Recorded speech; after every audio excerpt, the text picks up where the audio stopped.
How's it going, everyone? Welcome back to the Camping Cavern Podcast. This is episode 4. It's been a little while since the last time we made an episode, but thankfully we are back, and we have a couple new members this time around. We have our very beloved Jeremy. Want to introduce yourself? What are you talking about? I was here the entire time. You know, long hair, glasses, you know. We also have the returning classic, good old Evan. Hi guys, it's me. I've undergone some voice changes in the last few years. What's up, guys? Our short king over here, you know. Kill yourself. and then we have. Hello, it's me, Mike. What's going on, guys? Yes, sir. Yes, you kind of sound like Scarce a little bit. Do the intro. What's up, guys? Scarce. Hey guys, it's me, Scarce here. It's him. It's literally him. It's him. I think about the video where he walks. Yeah, the tree. Yeah. Behind the tree. So we decided today. We had a long discussion before we clicked record on what we were going to talk about. Right. Many of us here sort of grew up with it, you know, in its infancy. Well, besides Evan, but me and Jeremy. I don't know if Michael, you grew up with it as much or as obsessed with it as Jeremy and I were growing up. But FNaF 2 is coming out. I mean, when is December 4th, right? I think. 5th, I think. Yeah, 5th. something like that. Wow. So this movie's coming out, and looking back on FNaF back then and looking at it now. Looking back, I'm looking forward to it. For real. That's you guys won't understand that one quite yet, but so looking back, talking 11, 12 years old, and then looking now, it's just crazy how much FNaF has sort of turned into a juggernaut. It's crazy, but we're here to talk about our thoughts on whether or not this FNaF 2 movie is gonna be any good, right? I don't know. So we all here have seen the first one. Now let's each share our thoughts really quick. I'll go last. Let's start with Evan. Why you have to put me first, man? Movie. Okay. I don't want to go first. I get nervous. I get sweaty. Okay. You get sweaty. Don't worry. I'll make sure to clean it up for you. Nah. What did you think about the FNaF movie? It was good. It wasn't scary at all. I mean, what else? I thought they could have done better with it in the horror-wise, since it is a horror genre. Yeah. But I mean, hey, Josh Hutcherson, can you really complain? Let's be honest here. Mm-hmm. But no, that's pretty much all. I'm not too crazy into FNaF, but my knowledge is very limited compared to you guys, you and Jeremy. Minus the 8-hour lore video. Minus the 8-hour lore video. I was about to say, Evan. At least Evan could handle. At least Evan could handle it. I mean, I knew other people who couldn't. Could not handle that. I'm name dropping him. Hey everyone, this is Jeremy editing and post here. Throughout the video, me, Bradley, and Evan accidentally name drop people that we know in real life, so I now have to go back in and blur out every single name. I have no idea what sound effect you just heard because I haven't picked it out yet. I hope it's funny. Enjoy the rest of the episode. We're not name drop. That's crazy. Right? No one's gonna know who he is. Yeah, no one's gonna know. I meant. Sorry. I can't say that you're dude. But I agree. I didn't think the FNaF movie was scary, and the one thing that really sucked for me was that FNaF as a game, when that game came out, it sort of was the first of its kind. Obviously you had Slender Man, right? I don't know if SCP was around back then, but you had a lot of those creepypasta stories, right? And all that. But I feel like FNaF really just threw the indie horror genre. Yeah, what about Baldi's Basics, low key? Well, did that come later? Yeah, it did. That's just. Yeah, Baldi's Basics. Yeah, we need a Baldi's Basics movie. Yo, bro, when are we getting the Bendy and the Ink Machine movie, bro? No. All of those games are inspired by FNaF, right? Yeah. Poppy's Playtime. Where's the Hello Neighbor movie? The Hello Neighbor, all those games. FNaF really helped. Dude, can I say something really fucking stupid real quick? What? So one time I was bored and fucking I was just scrolling through Twitter and there was just a clip of the the woman No, comes this to is the door. detrimental to the The lore. woman comes to the door and the first thing she says is "Hello, neighbor." Why Right? would you All right, that's in. That's in. Like, I got the fucking. that's in. Oh my god.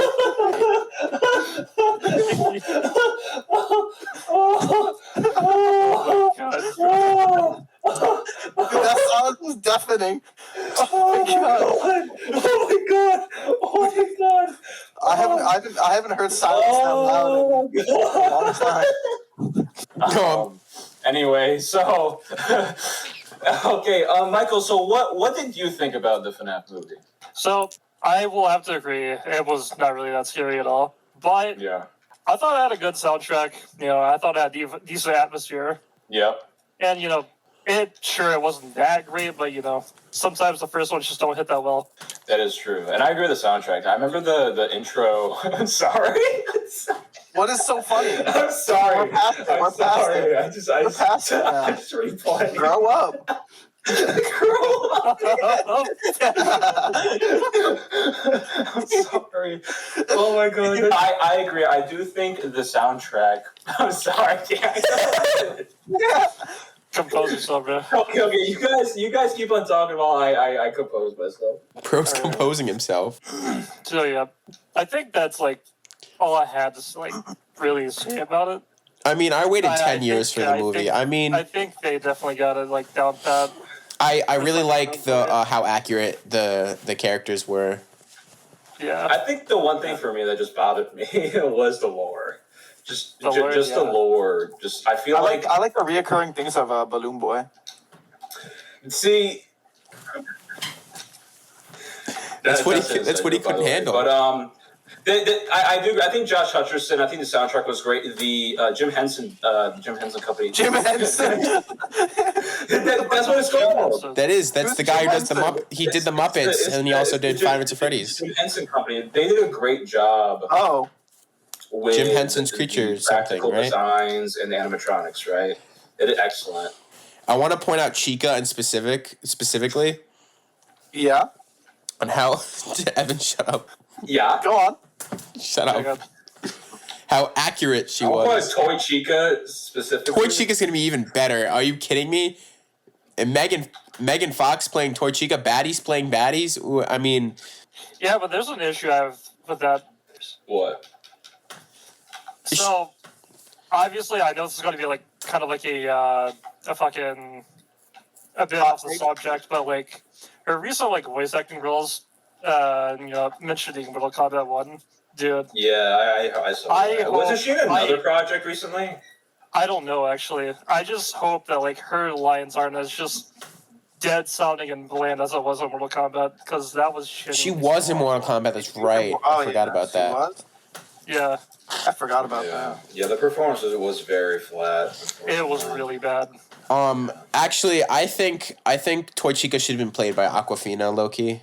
Damn, that's even worse. That's rough. What are you telling about, Freddie? What are you telling about?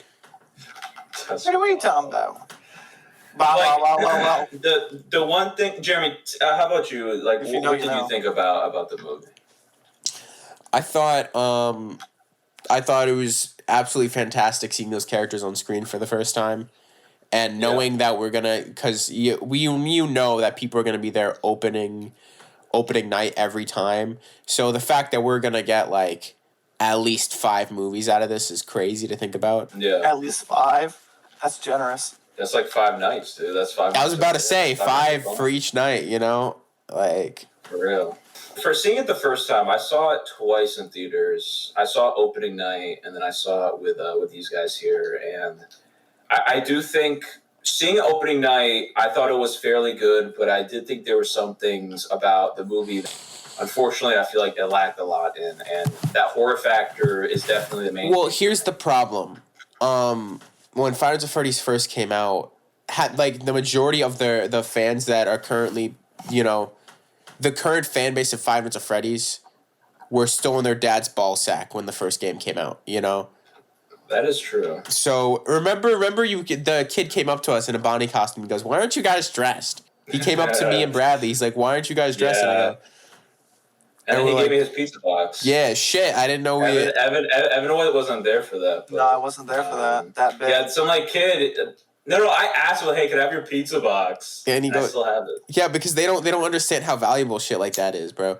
It's like when I worked they at the. weren't around. Like they were like that kid looked like he was 12. Yeah, exactly. They were like shitting in their pants when the first game came out. So it's like, Yeah, being able to see the movie, especially after years of rumors and switching different. remember when they had studios. the Monster House guy? Almost, he was supposed to direct it. Yeah, Chris Columbus. He was Not supposed Chris to do Columbus. it. Gil something. Well, Chris Columbus was supposed to. Yeah, do Chris it, Columbus and was then- another one. Columbus? Yeah, pretty Yeah, much. Christopher This guy did the Columbus. first Harry Potter. Yeah, Christopher Columbus was supposed to do it. Yeah, Chris Columbus did Harry He's Potter. been dead for centuries. How's he going to direct a movie? Chris Columbus How's he and gonna Christopher do it? Columbus are two different people. One sailed the Yeah, seven no seas. shit. It's a joke. In 1942, he sailed the ocean blue, right? Isn't that Jeremy. Oh, bro. isn't that Talk is that about not the saying? Am I? Okay. this. Okay. And the other one is a director who directed Harry Potter. So I forgot. The Chris Columbus. I forgot who did the Monster House. I forgot. Gil something. I forgot his name. Yeah, but he was supposed to do it, and then finally it landed on that lady. And I think, they got everything right except the horror and the lore. I don't know why They moved can't the lore make it around. scary though. They can't do rated R because then they're losing so much money on because little kids will get turned away. But So then here's the thing, like think about how many rated R movies right now are making a lot of money. Right? Look at Deadpool. Look at the Joker, for example. Right? Like We there live in a society. is money. Alien, right? There is money in R-rated movies, and I feel like with the name FNaF alone, I understand like they can't really fully delve into it, but they could have still done something with it. I want to see the missing children's incident of what is it? Is 83 right when it happens in the game? It's still not even confirmed, really, like 100%. Yeah, and it's I fucking think it was 12 years later. Is crazy. Yeah, well, it still isn't confirmed. And then there was so the it's bite of wild. 87. You know. For real. I enjoyed the movie as an experience. Like I liked going with you guys. That's how I And then I watched it through Discord. I enjoyed that aspect of it. But the movie itself, I don't think is that great. Josh Hutcherson is great. I think he did a great job. I like seeing Josh Hutcherson because I grew up with Zathura and Zathura is a great movie. Zathura, the Bridge to Terabithia, those movies are Zathura excellent. is just like it's basically like Jumanji in space, pretty much. Yeah, really Almost. good movie. Underrated movie. It is really good. I recommend it. Doesn't the older sister, doesn't she like freeze half the movie? Isn't she like frozen Yeah, half the she movie? freezes or something like in the bathroom. And then when she gets unfrozen, it's the guy who plays Josh Hutcherson. It's a grown up version of him, and she goes, "Who's that hot guy?" And it just turns out to be a future version of the little brother. Which that movie was way too freaking good to be kids with. It also got time paradox. So that was it was pretty good. Have you guys seen Zathura? Yeah. I'm pretty sure I have, yeah. Yeah. Dude, it's such a fire movie. We It's should a watch it's that. a I really like good movie. movie. I watched it, so. Yeah. Shout out Josh Hutcherson. But no, Josh Hutcherson was great. But again, the lore, one part I didn't like about the movie was the portrayal of the animatronics. You know, I am like an old head FNaF fan where I'm like those games were scary. Like at least back then, FNaF 1 has such a particular atmosphere that I still don't think any of the other FNaF games really replicate besides maybe 2.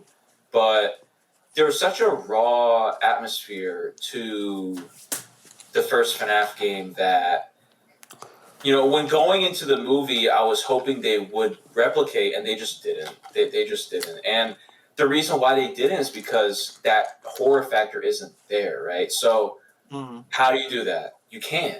You can't. If you're not going to make the movie scary, if you're not going to properly represent what the original game was, it's really hard for people to enjoy it, I guess. And I know a lot of people did enjoy it, but I do know there's a lot of people who did critique the movie.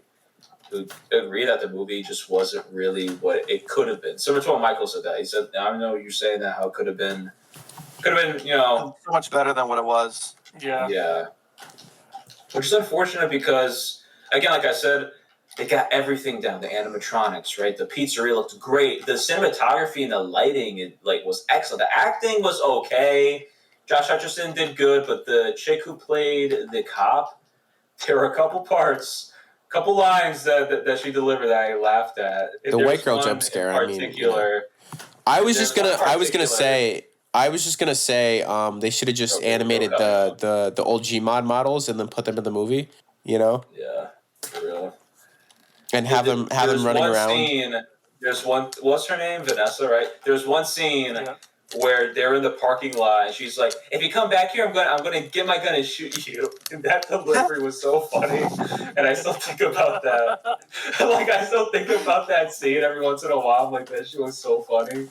But aside from that, there's some good parts. I did think the dream sequences got really annoying. They happened 4 times in the movie, and I felt like the movie was just running out of ideas. Have you seen the caption where it's just in the movie the brother's name is Garrett, and he's screaming for Garrett, and the caption of the image is "What's your favorite vegetable?" and it's the gif of him screaming, "It's Garrett." For real, I remember that one back in 2022, or 2030 when that shit came out. It's wild. Yeah. But, I am not very confident in this new movie. Hey, man, they're bringing Skeet Ulrich as Henry Emily. I mean, the two that is cool. The two Scream, the killers in Scream, they're coming back for a reunion. That is pretty dope. I will say, I haven't watched Scream, but that is pretty cool. You haven't seen Bradley, that's the best movie of all time. This is the best horror movie. I saw Scream 7 and it was really bad. Scream 7 hasn't come out yet, you fucking retard. Why is Scream getting louder and louder? Jesus Christ. Scream 7. You, Jeremy. Because I think, my mic was to my face, that's why. Mic was to your bosh. Sorry. But here's the thing with the FNaF movie that I think it ultimately the reason why it wasn't very good, and it all boils down to this, and it's the fact that the actual story of FNaF, right, all that crazy lore, does not happen during the gameplay of the actual game. It all happens outside of the gameplay, outside of the office, outside of the nights they're in. So when they make a movie, they're thinking, well, we have to make this recognizable, right? So you have to have the office there, or else people are going to be like, oh, what is this? So what do? They have to try and market it, right? They can't make a FNaF movie without the guy sitting in the office being hunted down by the animatronics. That's just not possible. I mean, it's possible. It's just, it's not going to be very marketable. So they have to find a way to make it work. I feel like if they really wanted to make a good FNaF movie, they would have followed it from the beginning with William Afton and Henry Emily and his family and how that all starts, because that's how the story starts. And none of that story takes place in an office. It's just the family dynamic. Yeah, but the average viewer is not going to know who, the crying child or who Elizabeth and Circus Baby are, But here's the thing. How could they when the movie doesn't explain it? If the movie's not starting. Okay, when we get to the sister location movie, they will explain who Baby is, and Well, Jeremy, here's the point I'm trying to make. Right, the FNaF 1 movie was not good for the casual audience. That movie was obviously made with fans in mind. For example, look at the reveal of William Afton as Purple Guy. That reveal only works in the movie if you know about the games. It doesn't work for average viewer. An average viewer is going to look at that as a really shitty villain reveal. It doesn't make any sense. So, it was a shitty villain reveal, but everyone knew who Matthew Lillard was playing. Everyone knows that William Afton was. Well, here's the thing, not everyone does know that. You have it to make a really good movie that's gonna really translate well to all people. You have to make it well. I think it was a little bit of a lazy cop out, and they could have definitely made it a bit better. I feel like there's probably some parts of the movie that was cut out that they just didn't put into the final cut, the theatrical cut. But yeah, if I were to make a FNaF movie, right, I would start with the dynamic between William Afton and Henry Emily and how that will start, because that's really the start of the story. Because there's a reason why in the FNaF 1 movie, not much really happens. Like, think about the movie, right? Not much really happens. Not much really happens. Like, you have the stuff with him and his brother, right, Garrett, and he keeps on entering the same dream like 4 times, and that doesn't really result in anything. It's revealed that William Afton is the bad guy, but nothing really happens in the story in that movie. And I think that's just because the writers were struggling to write something when there was literally no story there to tell. They sort of wrote themselves in a corner. I think that's why the movie sort of lacked. When Bradley's explaining, whenever Bradley starts explaining the lore of the game, I'm gonna speed his voice up so it sounds funny. Yeah, I would make sure if I was making a FNAF movie that I was to explain this character. Okay, like, how do I make the audience react, oh my god, William Afton's bad guy? Well, explain who he is. Don't just have it be subtle, have it be like, oh, William Afton literally shows up in like 2 scenes before he's revealed as the big bad villain. Like, bruh. That was well, bro. But, I don't know, what do you guys think? Do you think the movie, like, was passable with what it... I think it's, for what it had, I think it was passable. I feel like if it was, like, handled like the Borderlands movie, it would have been, like, even worse. It would have been, like... 100%. Like, they could have stuck to none of the source material at all and just kind of did what they pleased with it, so to speak. The Borderlands movie freaking sucked. That movie... That's another podcast for another time. Was the Borderlands movie actually good? Was the Borderlands movie actually good? Was it the greatest movie of all time? Was Borderlands the pre-sequel actually good? That movie was so bad, the Borderlands movie. Like, I remember we watched it, we were like, yo, let's just watch this, there's no way they can mess this shit up. And then they fucking messed this shit up. I think it was more like, let's watch the Borderlands movie and see if it's as bad as everyone says it was. And it was. So it's like... Because isn't it funny that, like, I feel like that could have been a really good movie. Because the game is there. Like, Handsome Jack is there. They could have really done something cool. But they just don't have anybody, talented really working on these movies, you know? It definitely was. But I agree. I do think with what I guess we got, it was passable. But I do hope the second movie what we got was passable? You call it? No, I'm talking about, like, the FNaF movie, dude. Like, that was fucking... I would have hung you up by your neck. Freaking nuts. I was gonna say that the Founders of Freddy's movie, and you look at all of them now, the Minecraft movie is another one where you're getting people back in the theaters, even if it's nostalgia bait. Like Barbie is another one. They got people in those seats and they got people excited to go to the movies again. And I'm really excited for the Mario movie is another great example where if they keep making these sequels, like, they're cheap, they're just nostalgia bait, but you're getting people to get out of the house. And do you know what a third place is? So basically a third place is like you have work/school and you have home. A third place is somewhere where you hang out with your friends or with, like, where you would chill out, and we don't have that. That doesn't exist anymore, right? You don't go to coffee shops. A lot of people don't go to bars anymore, you know? Yeah. And one of those big third places was the movie theater. But movies have gotten so expensive that there's no movies that are worth, just the shitty Leonardo DiCaprio movie is out at the moment, right?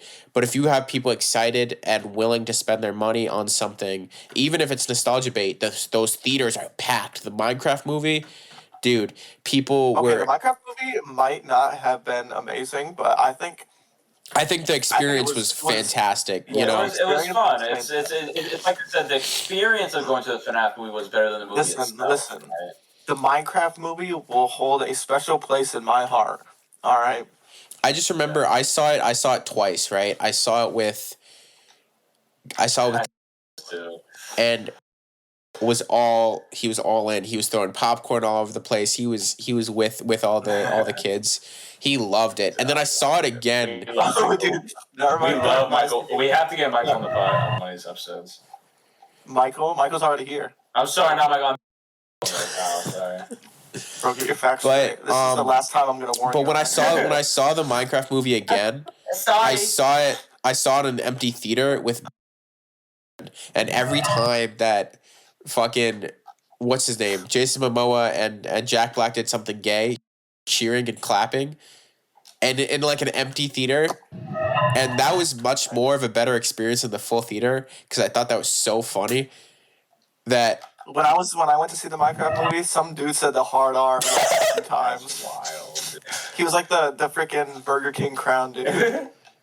That's wild. But Dude, when I went to go see the FNaF movie on opening day, I've never been to a theater that packed, and I've went to go see Infinity War, Endgame. Like this theater was so packed that people were being kicked out of the theater. Like there was more people than the maximum seating could allow. yeah, that's how the but- Minecraft movie was. Yeah, and like people were dressed up in like FNAF. People were like cheering and clapping when Matt Pat came on screen, bro. Like it was wild. Like that was the craziest theater experience I've ever had. I just For me, the remember- I remember the Minecraft movie can never be beat for a theater experience. Is it a little rude to throw popcorn everywhere and make your movie theater go? Are you saying the Minecraft movie theater experience was better than our FNAF movie experience? A little bit. I mean, I love the you know. Us, bro, including. Then we went to the first. No, like as friends, right? After. But like I'm talking about the Minecraft audience reaction, just like cheering at every single line that was in the trailer, and it was fun. The Five Nights at Freddy's movie was better in the sense that we were as a friend group. That was the first time we brought around. That was one of the last times we hung out with. So it is a memorable event. You know, I'll censor their names out. They don't. You know, I'll censor both their names out. You know. Gotcha. Okay. Yeah, no, I agree. And with this second FNAF movie, you know, I do hope that they do embrace the horror aspect that made the original FNAF so and good. they've been saying that the director Matthew Lillard, Josh Hutcherson in interviews, they're saying it's supposed to be scarier. It's supposed to be. You've seen the scene with Mangle on the car, which looks sick, by the way. Interesting. It looks sick, but I just hope it's not all spectacle. Because like they could say it's scary, but we're just gonna have to see when the movie comes out. When do we honestly, get? I will be honest with you. I do not. When it comes to the story of the movies, I don't know what they're really trying to do because here's another thing about the first FNAF movie that always bothers me. They discover. Wait. Sorry, I hate to interrupt you. Good.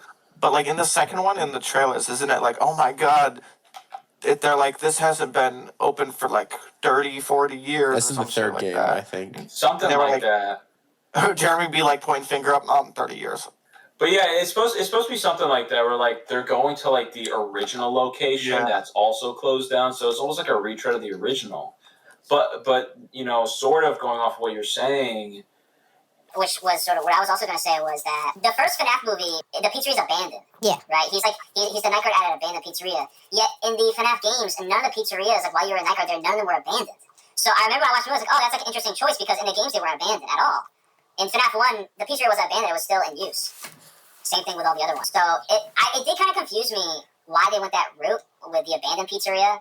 Like, why didn't they just leave it? Maybe I'm just nitpicking a little bit. I think it would have been a little bit creepier if it was still open, because the original games weren't like that. Now, in the FNAF 2 movie, we don't really know what the full synopsis is, but it seems like, I think Mike's, sister, like his little sister, like, I guess is communicating with the other animatronics that are at this different location than the original, right? And they're also haunted, blah, blah, blah. So I just really hope it's not a retread of the first movie. There is a lot of potential story-wise. Expand the lore, and just take what the first movie did and not really fix anything, just more so like, just expand it. I hope they play the Living Tombstone song at the end. At every movie, I hope they keep that up. Oh, they'll definitely do that. Yeah. They'll definitely do that. Well, that's the best one. It's Been So Long is the best song of all of them. I used to think I actually like I Got No Time. I like Die in the Fire. Die in the Fire. Yeah. I like Die in the Fire too.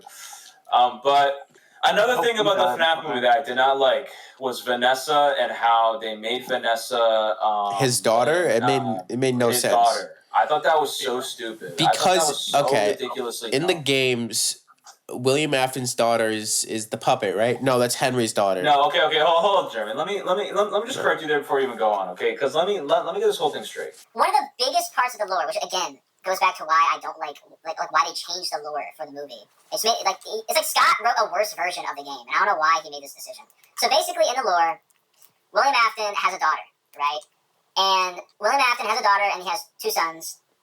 And William Afton creates Baby, and Baby is created to pretty much kill children. So without knowing, right, William Afton's daughter wandered around the sister location, and then Baby ended up killing her, which ended up where then William Afton's daughter haunted the baby animatronic, right? That was sort of the catalyst to William Afton becoming a serial killer, because after that, he really became evil because of his daughter dying and possessing the baby animatronic. Well, didn't all 3 of his kids die, though? You said what? All 3 of them died, right? Because one was... All 3 of them died? Technically, Mike Schmidt is his oldest son. Technically, he did die, too, but, like... Yeah, he got scooped. It's weird. That's where the lore gets weird, but... Yeah, why did he stay alive after Edward left his butt, like... That was never explained. There was remnant, like, left inside him, so it kept him alive or some shit. That's so fucking stupid. Yeah, he's just haunting a rotting corpse, you know? Pretty much. So essentially, by them making Vanessa William Afton's daughter instead, right? Sort of ruins the whole, I guess, backstory of William Afton as to why he's such an evil serial killer, right? Yeah, it just sort of ruins it, because then what are they going to use as a catalyst for him in this story, in the movie universe of the FNaF world, you know? Yeah, what are they going to do when they get to the 4th and 5th games, you know? Exactly. Like they didn't show if William Afton had 2 other sons. Because unless it's a plot twist that Mike Schmidt is his son and Garrett is also who knows? I don't know what they're going to do, but that would also be kind of stupid, because why didn't they just do that in the first movie? Because was it in I almost said in the comics, in the games, because Mike Schmidt in the games is William Afton's oldest son, who was the same kid who threw his little brother into that caused a bite of his same guy. So like they didn't touch on that, right? Mike Schmidt doesn't have a tragic backstory like that, where he threw his own brother, like his own brother was the reason why he died, right? So there's none of that in the movie. It just sort of gets rid of a lot of that, I guess, emotional drama, I guess family drama and emotional drama and reasons as to why characters do things that the games, to be fair, don't have perfect lore, but I do think the way it's set up is just better, and I don't know what the movies are going to do. And I feel like the movies are going to just sort of ignore it, and that's going to be at the cost of the characters. I just feel like, so now they're introducing Henry Emily, and they have to introduce his daughter, and his daughter was the first one to get murdered, right? And guess who murdered? Spoiler alert! Right? It was William Afton murdered Henry Emily's daughter. He murdered Henry Emily's daughter after his daughter died. So the whole motivation as to why William Afton murdered he killed Henry's daughter was because William Afton's daughter died. So how are they going to do the motivation this time around? Is William Afton going to even be the murderer of his daughter? I don't know. So that's what I'm saying, that getting rid of those key character moments sort of causes it kind of ruins the vibe a little bit, right? Especially for like the hardcore fans, you know? Well, not even for hardcore fans. I just think for storytelling wise, I think Scott did a much better job at telling a better story. That at least, you know, compared to what the first movie did, I don't think the first movie really took advantage of that as much as I would have liked. See, are they ever gonna adapt any of the books, right? Because if they are, I hope not. they have to adapt the pregnant Springtrap storyline. Honestly, you know. What? Yeah, he has no idea. Evan has no idea. There's like the tales from the Pizzaplex. It's like kind of like Goosebumps. Like every book is like a different story. They're not really canon. Just kind of like what if, sort of. There's one where the night guard gets impregnated. It's like an alien thing, or like he gets impregnated by Springtrap, and then like Springtrap babies like crawl out of his stomach or some shit. It's wild. Dude, what the fuck are you Five Nights at Freddy's fans? They've lost a lot. No, the Secret of the here's another thing that I want to talk about FNaF. It's kind of going off topic from the movie, but more so on the FNaF franchise in general right now. And that is the fact that FNaF has lost its identity. From 1 to, I would say, 4 had. 1 to 4, had such an interesting. I'd throw Sister Location and Pizzeria I Simulator would in there. too, but just dude, from 1 to 4 though, like That was a goated run. I will agree. Was FNAF Sister Location went from a night to night level based system to a story based system, so it was just a little bit different. So like every night in Sister Location was like a different, I guess, thing. But FNAF 1 through 4 was so unique. And people still talk about those games to this day. And the reason why those games were so unique were because, like I said earlier, they were so different. And story-wise, Scott Cawthon, well, yeah, I'll say it wasn't perfect, did tell a very interesting and mysterious story. And it's that mystery, right, that I think is what kept the original FNAF game so good and what kept people coming back. I think. Why do you think? Yeah. I think personally, it came out when I was 10. It came out when we were 10. So of course you can't get mad for when we go to the theater and we see all the 10-year-olds there. You can't get mad because we were 10 when the game first came out. I don't really care about that. Like, I think that's good. Like it's good to see like new fans. Of course, but the point I'm trying to make it is that when the games came out, it was scary. It was taboo. A 10-year-old wasn't supposed to be playing a game about children getting murdered. My favorite Freddy's game is the third one. Why? Same. Oh, I mean, yeah, lore-wise, yeah. I like the atmosphere.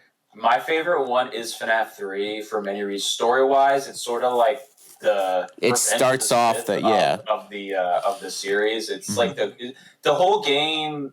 FNAF 3, a lot of people don't like, and I think they don't like it because it's either too easy or just the mechanics just I guess aren't as good as 1 and 2.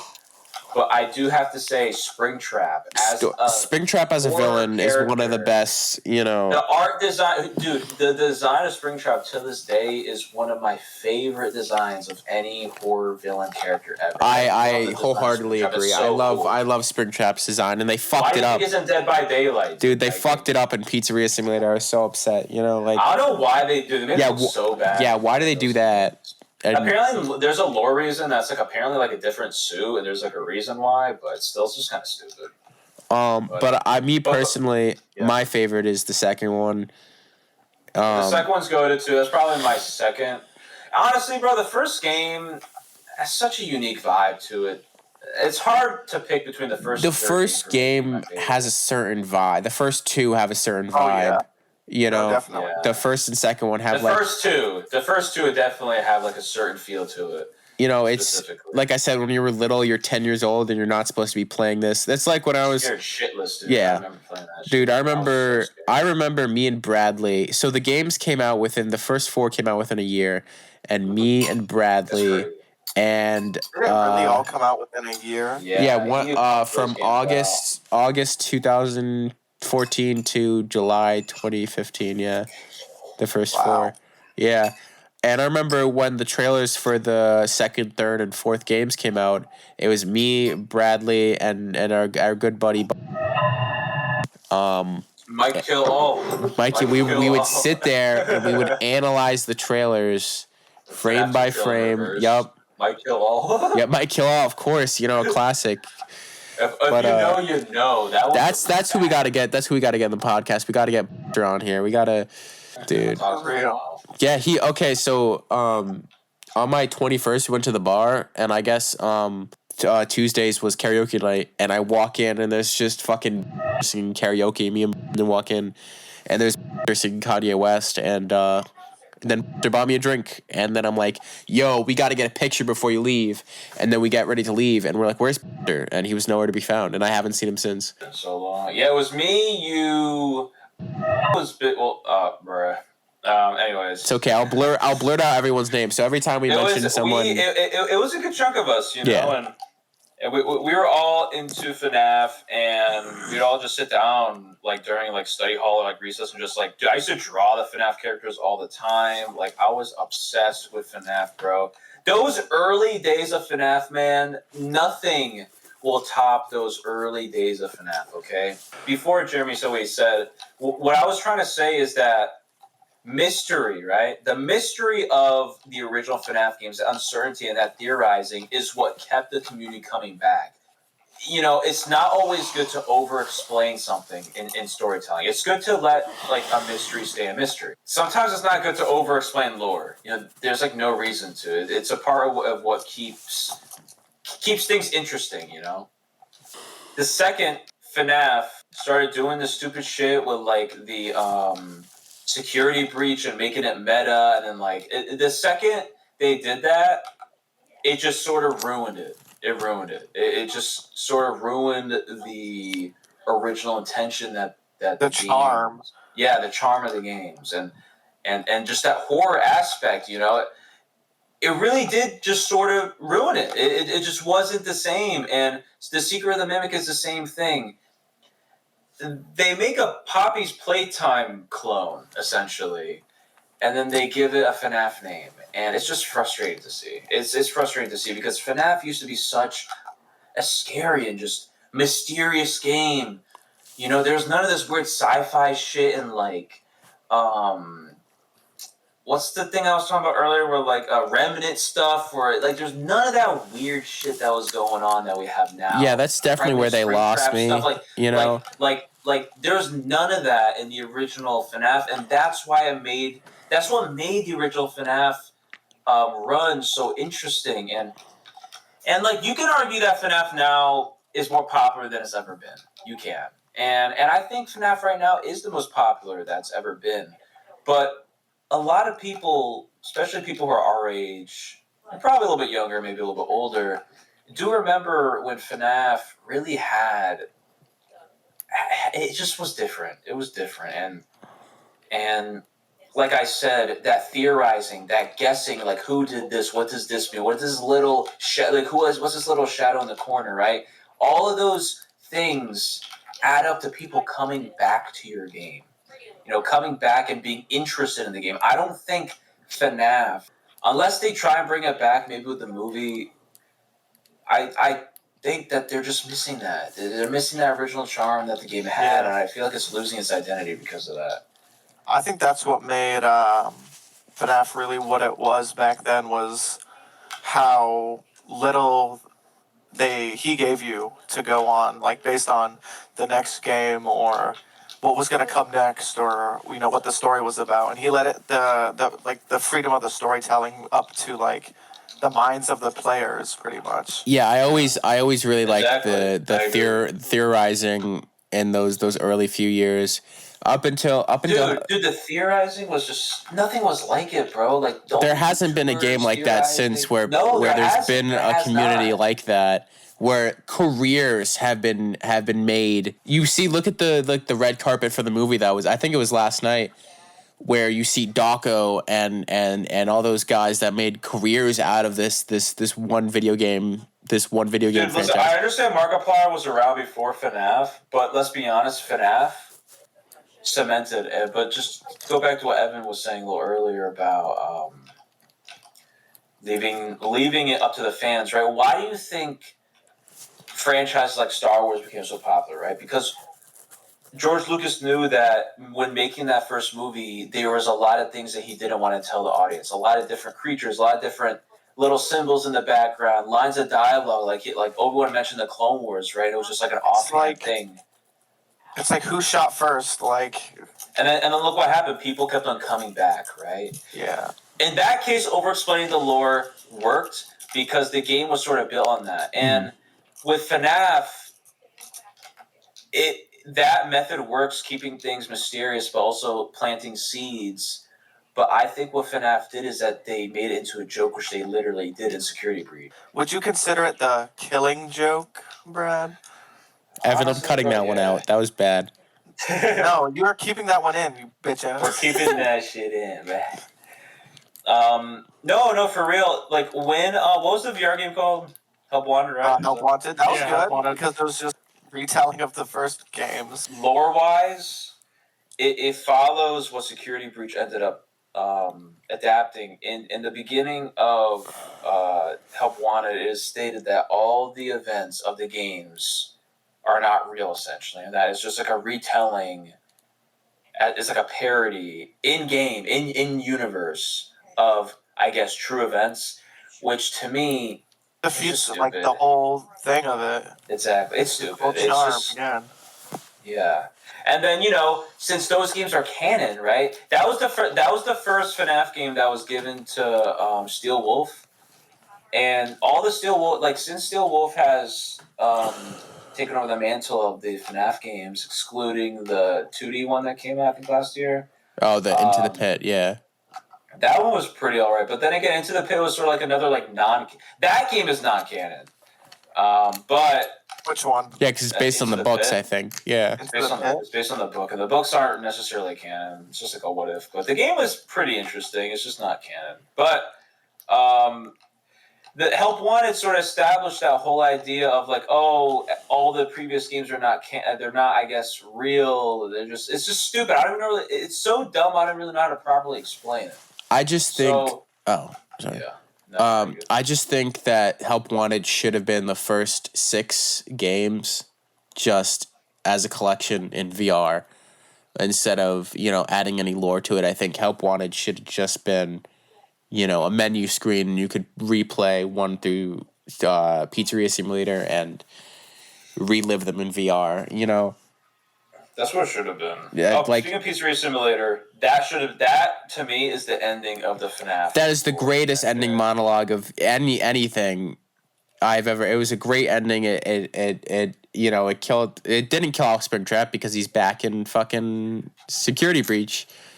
But which is why I say, like, to me, and like maybe just picking and choosing. It's like the people who don't like the Disney Star Wars stuff. Like they'll be like, oh well, to me it's not canon. Technically, it is, but that's the thing. That's the thing. You're still going to go in a theater and see the newest Star Wars movies. You're still going to go and play the new Five Nights at Freddy's games. You're still going to go and see the newest Halo Marvel fans, movie. Play the new Halo game. Everyone. Yeah. There are people who are still buying the new Call of Duty game every year, the new FIFA game every year. Like it doesn't matter. I feel so bad for them. Yeah.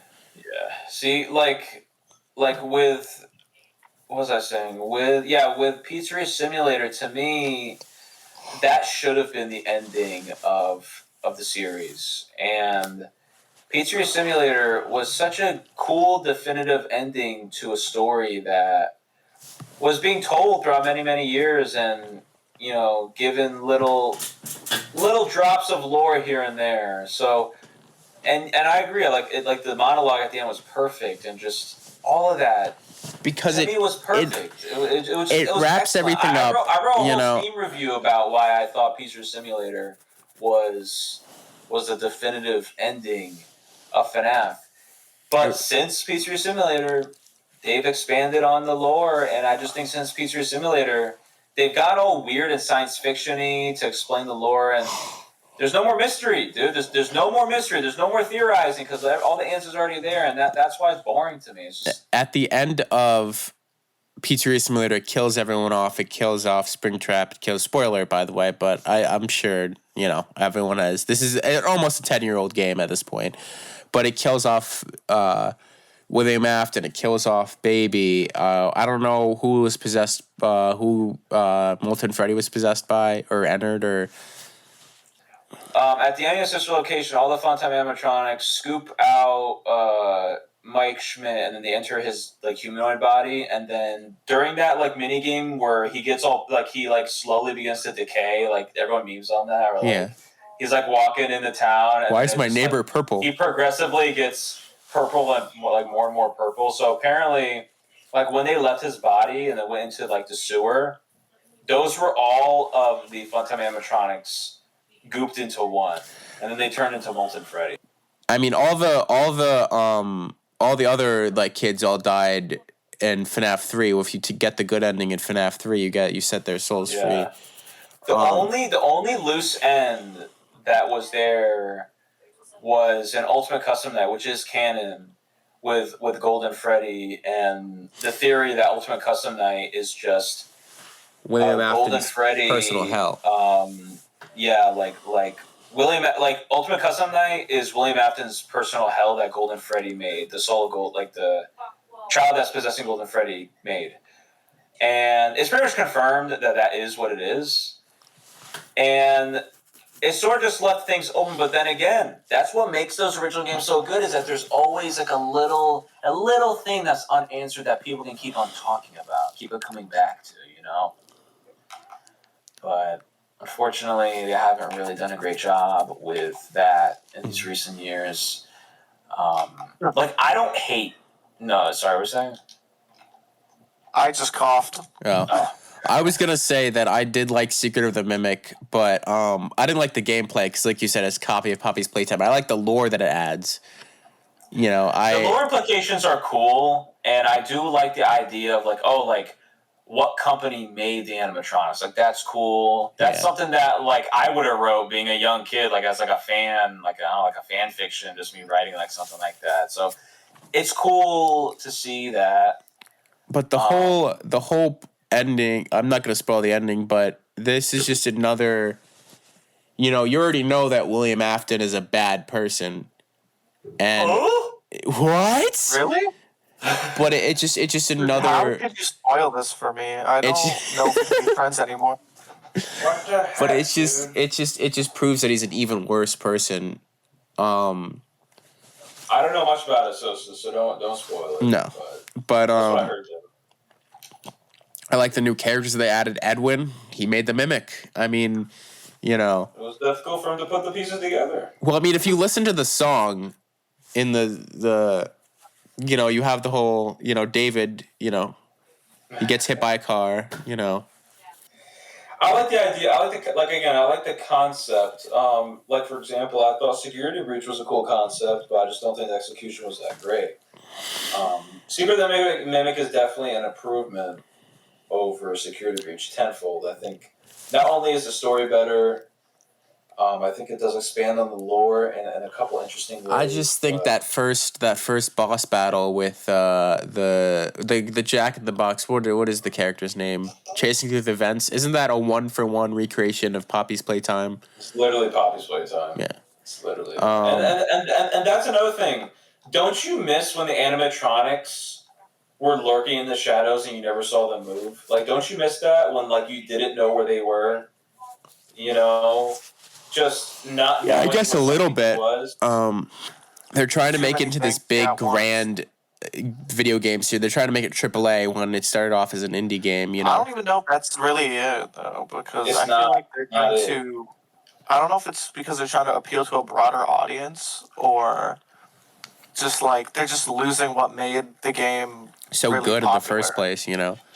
It's all about money, right? So probably what happened was that Scott Cawthon, you know, obviously knew the popularity of this game, and after P3 Cinema, he's like, hey, let's make this more mainstream. Let's put it on consoles. So, you know, he got the company there to do the VR game, and that was a success. And then after that was a success, then guess what? Security Breach, right?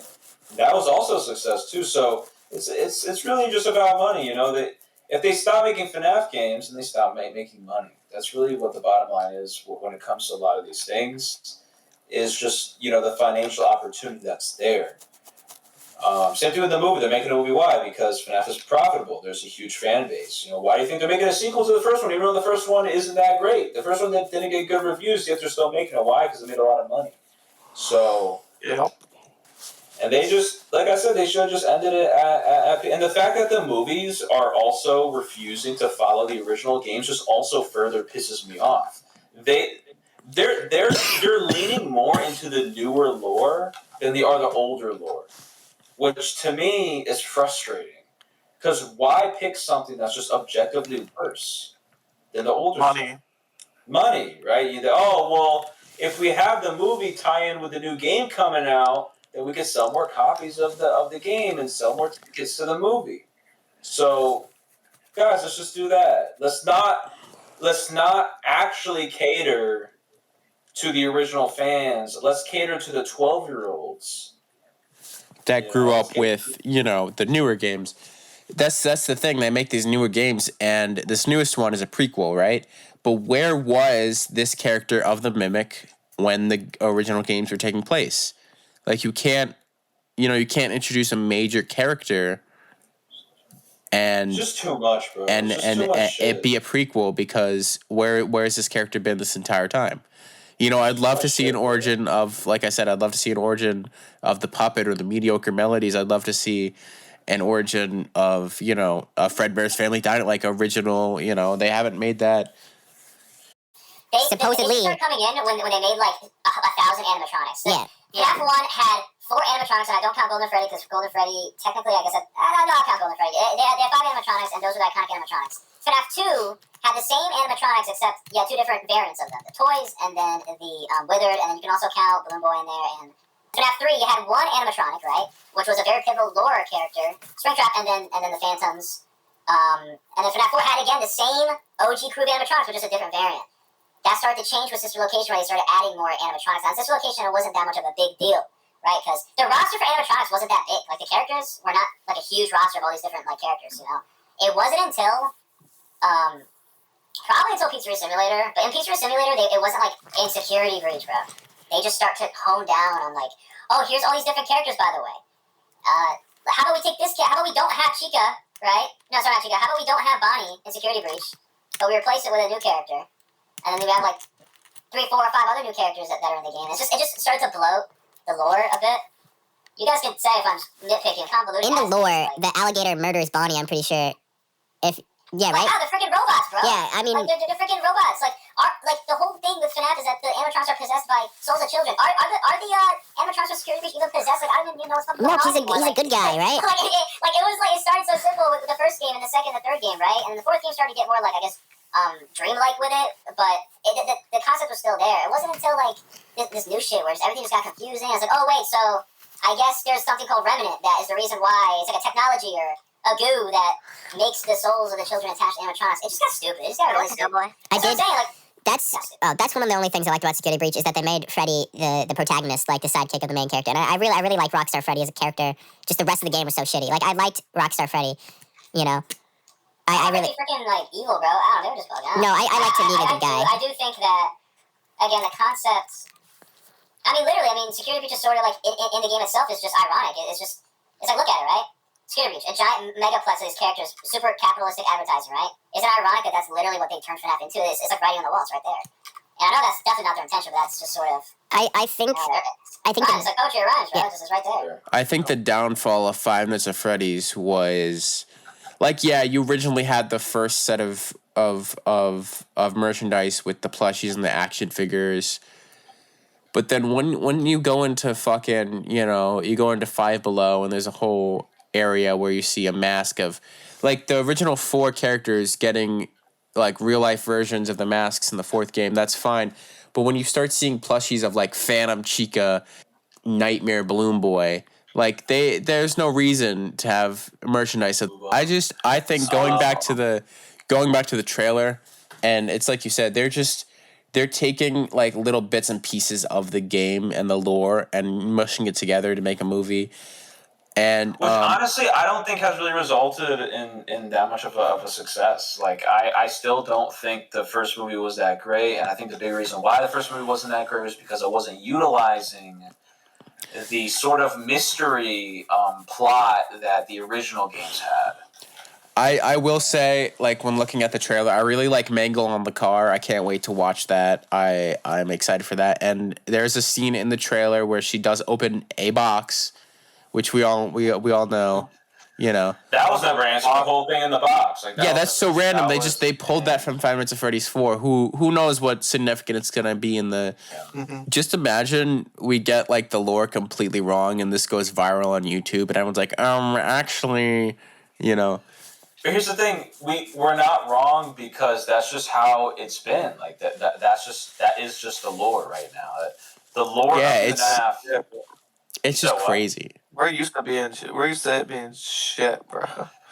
Like like I said, the last time I remember really being into the FNAF lore, and you know, I remember this was back when FNAF 4 was coming out. And it was a big thing on whether or not the Bite of 87 or the Bite of 83, you know, what was the bigger event.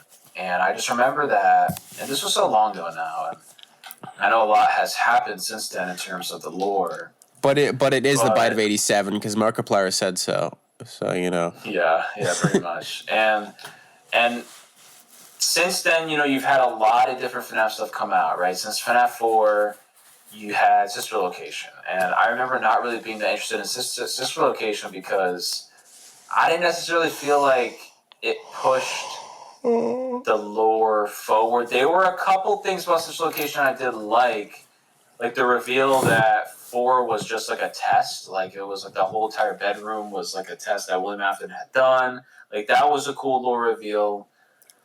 But man, dude, Pizzeria Simulator should have been the last one. It really should have been. And if Pizzeria Simulator was the last FNAF project they did, I think it would be looked at much better.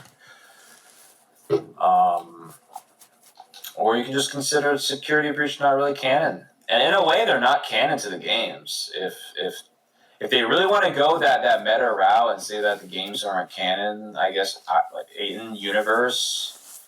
Then you can also argue that the games aren't really canon to their OG games aren't canon to the new ones. The movies are in sort of their own little world, which it sort of reminds me of what they did with the Halo TV show, where they decided to make a Halo TV show, but not make it based in the game and just do their own thing, and that didn't really help them at all.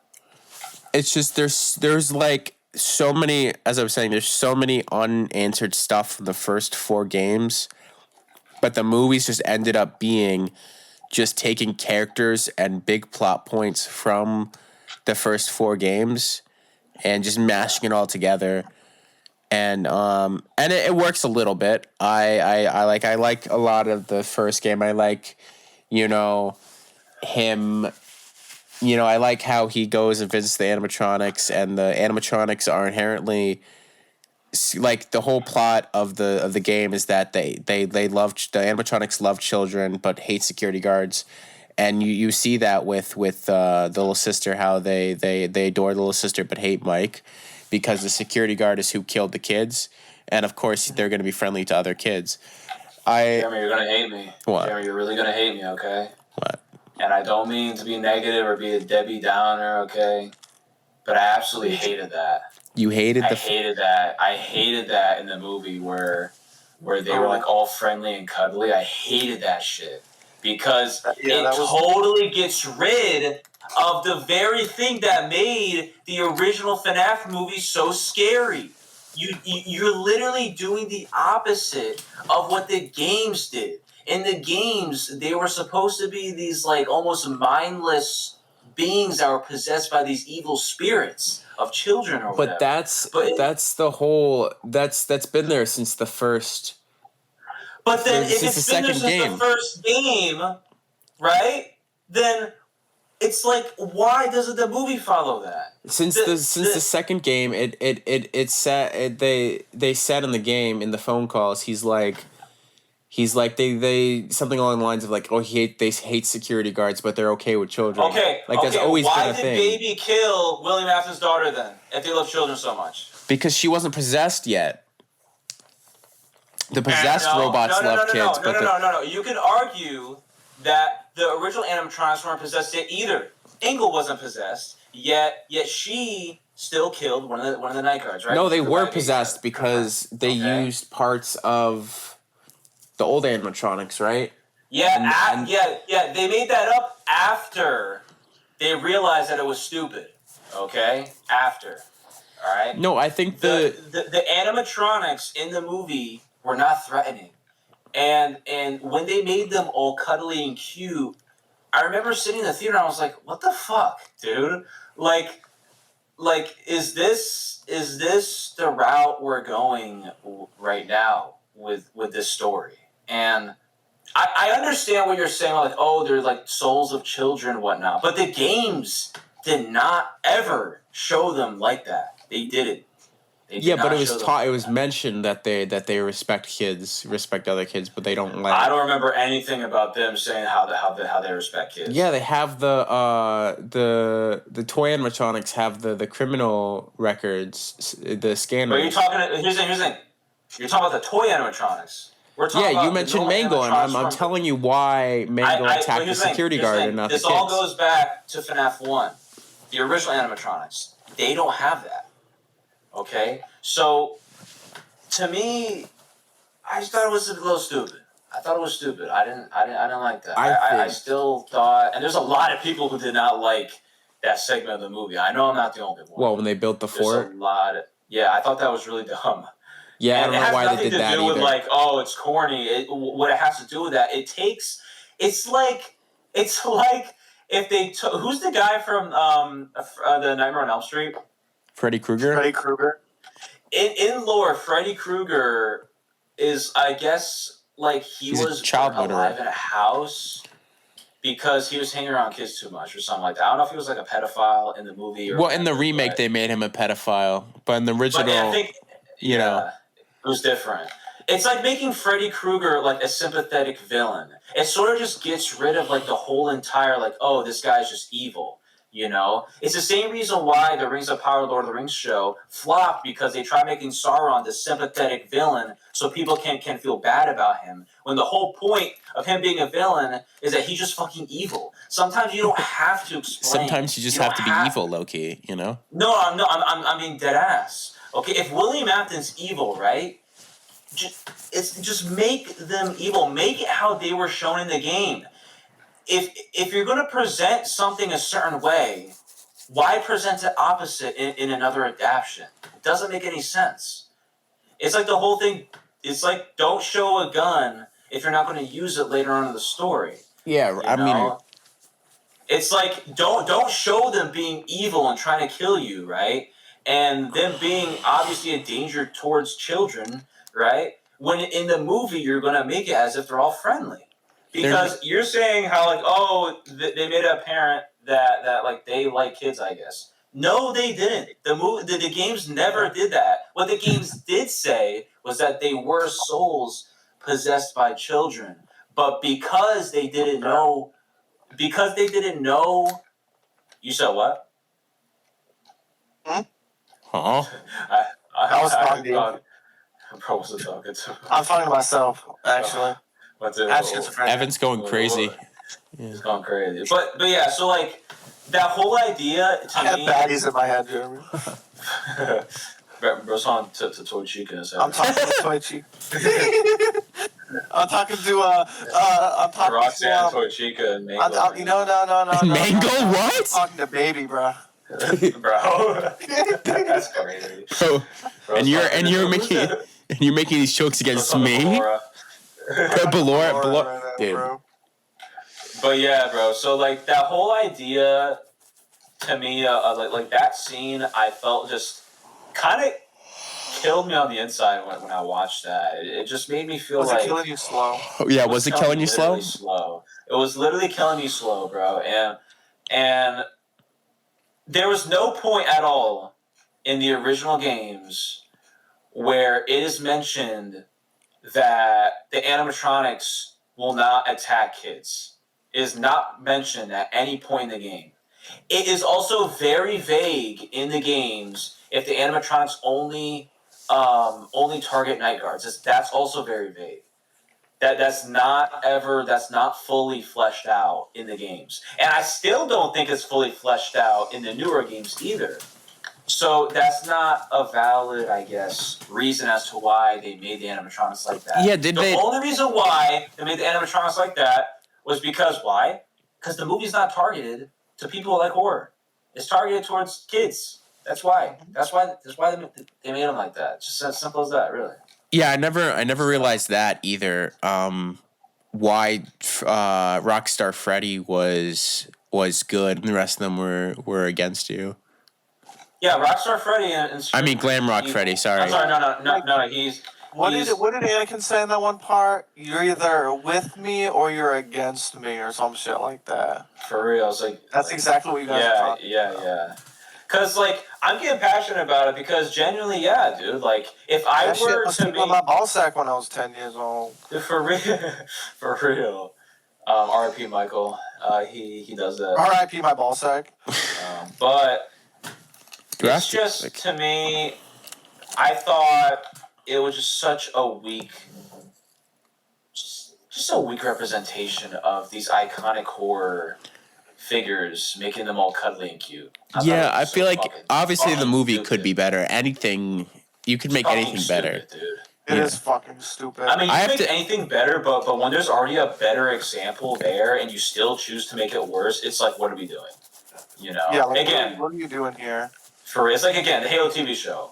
It's like, what are you doing? You have it right there. You still choose to do something objectively worse. You know, you have the original games there that are actually scary, that actually have a pretty decent story for the most part, and you still choose to have a scene where they're making a freaking pillow fort. All the animatronics are supposed to be killer animatronics, by the way.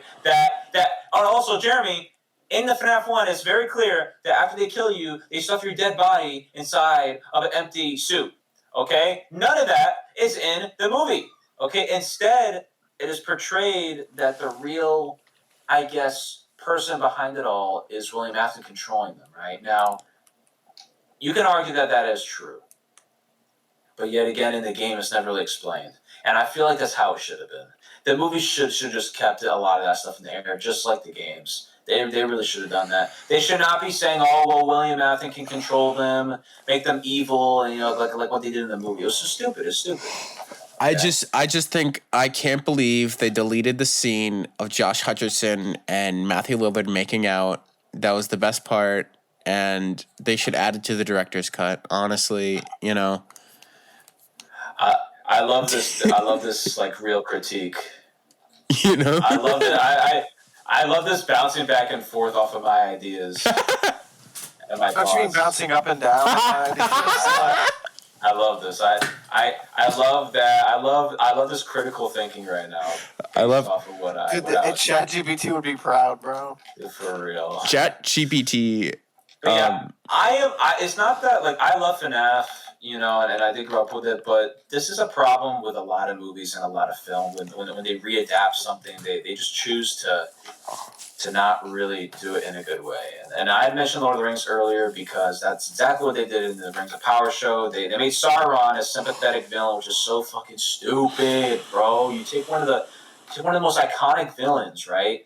Probably the most iconic villain in any media, Sauron. Darth Vader. Besides Darth Vader. I think. Yeah, exactly. But I would say like top three is like Darth Vader, Thanos, and Sauron. Deadass. No, not Thanos. It wouldn't be Thanos. It would be the Joker if you're going for comic book. Actually, yeah, I agree. like Joker, Sauron, and Darth Vader, like top three, right? Joker, it can kind of work him being a sympathetic villain, kind of. Yeah, because he's mentally ill. He's mentally ill and he's human. You know, like that's like a big thing. Sauron's not fucking human. He's like a celestial being. But Darth Vader is the most iconic and the best written villain of all time. And Darth Vader can also be a sympathetic villain too. Oh, absolutely. Except there was actually a story arc that made sense and not really justified his actions, but I guess sort of make an extra layer, you know, to his character. And The there's a whole prequels set were of three just- movies that explain his character. We're just too good. And then now we have fucking woke Star Wars, unfortunately. Dude, I just hope they don't pull some shit with William Afton where they make him like a sympathetic villain. I really hope they don't. I hope they don't because. Oh, my Here's the daughter thing. died. Well, no. Here's the thing. Here's the reason why I think by making his daughter die does not make him a sympathetic villain, even though it happened in the original games. Here's why. It's because even after his daughter died, he still was murdering children. Okay, he was still doing it. That doesn't make him sympathetic.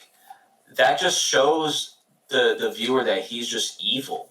That he was always evil. That's just the thing that sort of tipped him over the edge.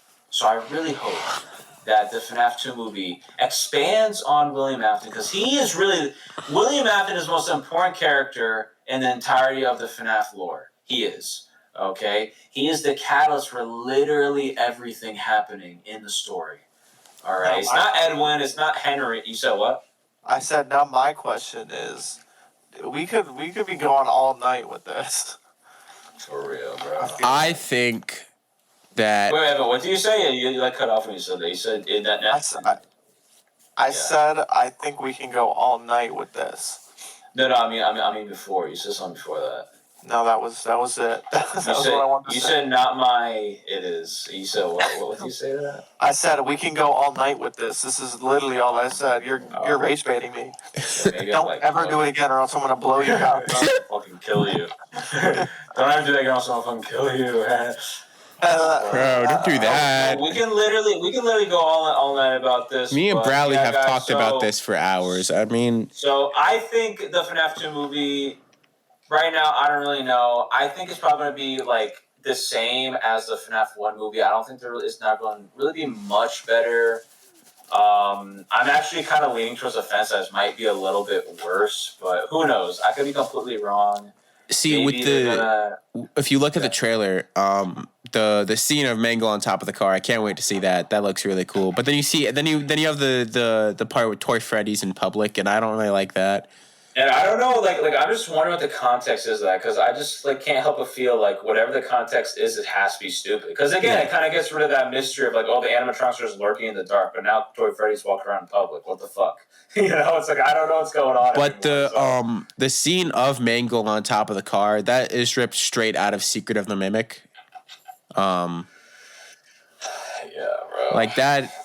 I don't know. I mean, I think it's pretty cool using her her limbs to break the windows as the car's driving. I thought that was so cool. I'm not being negative. I'm just being real, dude. Like I'm just being honest, because I feel like people just be meat riding whatever. People just be consuming. Here's the thing, Brad. Clothes. We're still gonna buy day one tickets. We're still gonna be in those seats. We're still, I think the FNAF 2 movie is going to be that good, but we'll see. So We'll leave this it on was that. Camping Cavern Podcast, episode 4. I don't know when we're going to get this one released. I have to edit it. It's going to release. This is gonna take me a while or to after edit. the FNAF 2 movie, but we will see. But I mean, guys. So this was Camping Cavern Podcast. Me, Jeremy, and Evan. and Michael was with sometimes us, that but other he guy. left. He had an emergency, so he had to go. So. If you guys like this episode, feel free to drop a like or subscribe. Honestly, the boys, I want you all to subscribe. Do you know that only Camping 10% of you guys are subscribed? for real.